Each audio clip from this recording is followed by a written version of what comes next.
Out here, trust isn't optional. It's essential. That's why crew around the world rely on Asperton Insurance Advisors.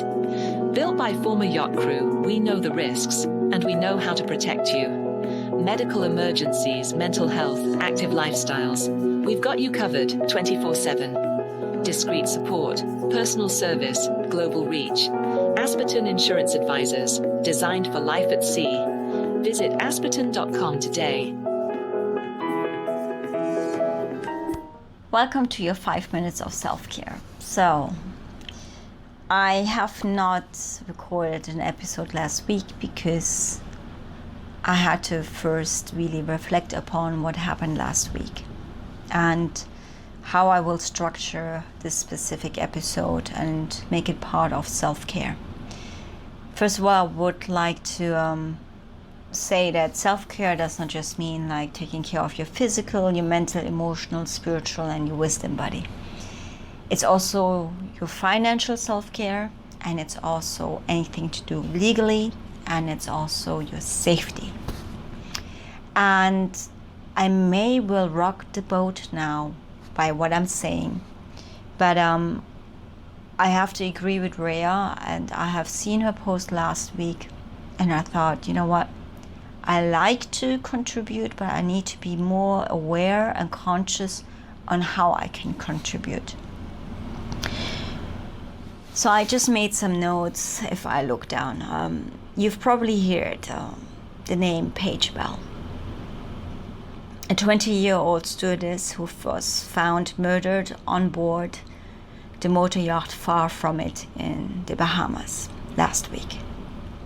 Her death shocked the industry, not just for its brutality, but because it revealed the silence that so often surrounds abuse at sea. Not long before that, another name came to light, James Jack McGrowder, arrested in Florida after multiple women across yachting circles shared stories of sexual assault. Some happened in Palma de Mallorca, others were never reported, and yet he kept getting work. So why does this matter, and why does this matter for self-care? There's a reason why this happens and why these kind of men stay in circulation, or it's still within the system, and there's a glitch in the system. There are no mandated background checks, no universal crew reporting platform, no independent HR, and NDAs that often silence survivors more than protect anyone else. In this environment, you learn quickly to say nothing, keep your job, speak out, risk being blacklisted, but where does that leave us? I have worked in so many industries in my life, including oil and gas, engineering, communications agencies in developing countries. And as a woman, yes, we do feel a certain sense of vulnerability because we are still physically weaker. Sometimes we're not. And that's why we women tend to sometimes get really strong and very masculine and guarded. I'm saying this because it needs to be heard. Self-care does not just mean that you're taking care of this vessel. It means also you take care of your safety. And you also take care of the safety and awareness level of your surroundings. And when we step into fear because we feel like someone has an upper hand over us, power over our lives, our livelihood, our job, we tend to want to turn around and not see what really happens. This happens actually in every industry. So even in oil and gas, it happened to me that I got so severely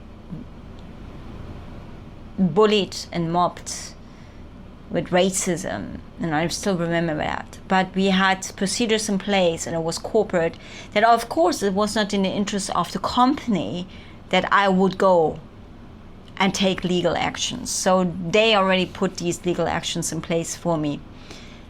But what was funny, and it's actually not funny, what was even worse is I came from the UAE, and I was so used to, at that time, 2008, 10, to be spoken to me this way for so many years, but I had to go to a different industry, a different country, to realize it was not correct. And sometimes we don't realize that small things that they happen, they are actually just small signs and symbols of something severe happening behind the background. Why am I saying that? If you see someone gets bullied, someone gets sexually harassed, assaulted, say something. Yes, say something.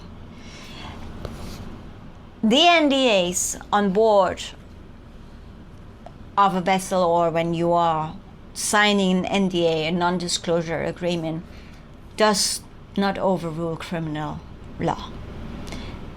But get your rights in check. Go to a lawyer and speak to someone. I actually did some research, and I was just taken aback what is actually really going on in this industry. There was a survey by PYA in 2018. Over 800 people got questioned. 40% have reported that they have witnessed sexual assaults or they have experienced it. I mean, 40%. Seriously? And then I'm looking at, and actually done by their colleagues, done by their own colleagues, living on board of a vessel in a confined space, being offshore. How more vulnerable can you feel or be? And people don't report it, don't say anything. They don't say anything. And I understand what fear is like, yes. But understanding also what is right from wrong, to understand what is the right thing to do when you witness it, that you say something. Because as we can see, unfortunately, with Paige Bell, lives can be lost, and it does not need to happen. That really does not need to happen. NDAs is just a piece of paper. If you get threatened, blackmailed, because of course the people who own super yachts are apparently so powerful.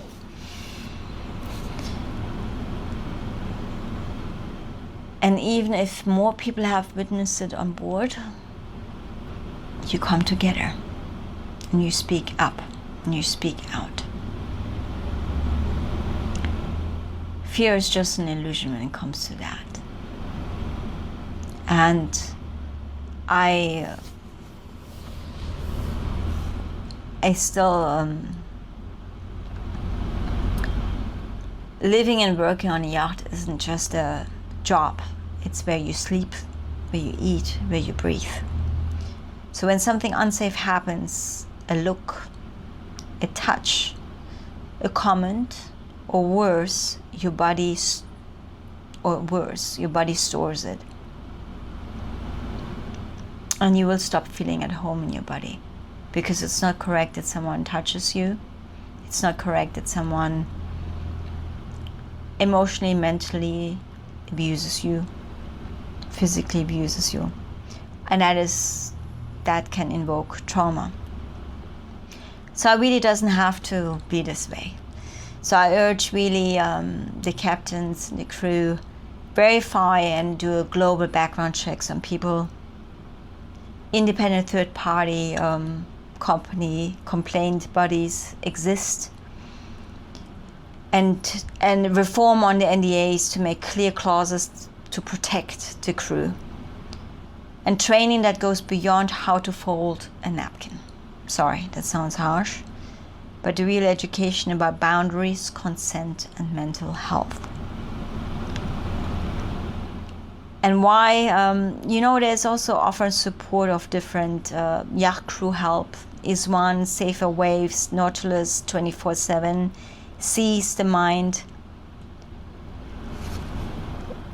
And why is self-care so important? Because once you become actually aware of your own trauma, to understanding that it is not correct that someone touches you this way, it is not correct that you get spoken to this way, but you become aware. But if you're traumatized, you feel like it's normal.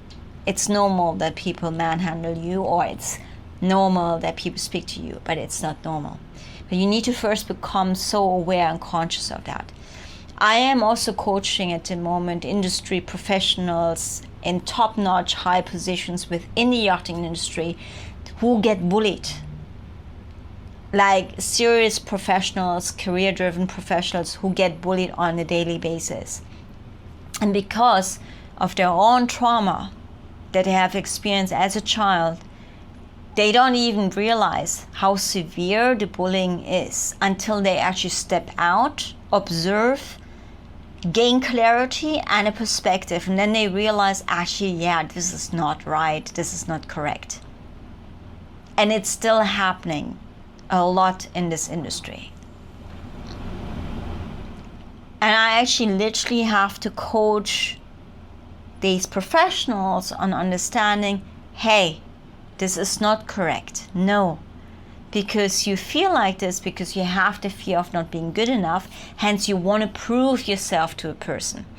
I remember very well that happened to me ever since, when I was 25. I remember I was based in Cameroon, and I arrived in Cameroon, and my director that night made an attempt on me, and I pushed him away. And what happened the remaining months living in Cameroon with him and another colleague, he degraded me from the position, got a new girl in who was obviously willing to do whatever. And I stayed still, but I should have left. I should have pulled myself out of that project because it was dangerous.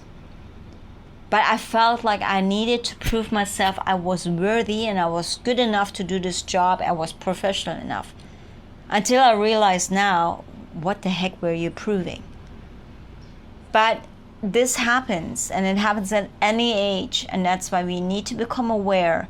And once we take care of our vessel, of our body, become strong in our vessel, do the movement practices, become more connected to our body, understanding what is normal, how people treat our body or not, how we are touched, how this is our private space, and no one can just enter this private space with our consent.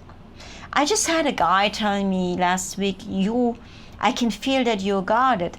I'm like, of course. First I was taken aback and I was thinking, dude, I'm not guarded. But then I'm like, of course you're guarded. Because you're protected. I live here in Thailand by myself, and I mean thousands of guys here. But I am protected, of course, because I don't sleep around, and I'm not going to invite to sleeping around. I'm not going to change who I am. But this is my journey. And of course I'm protected. But once I trust someone, I will open up.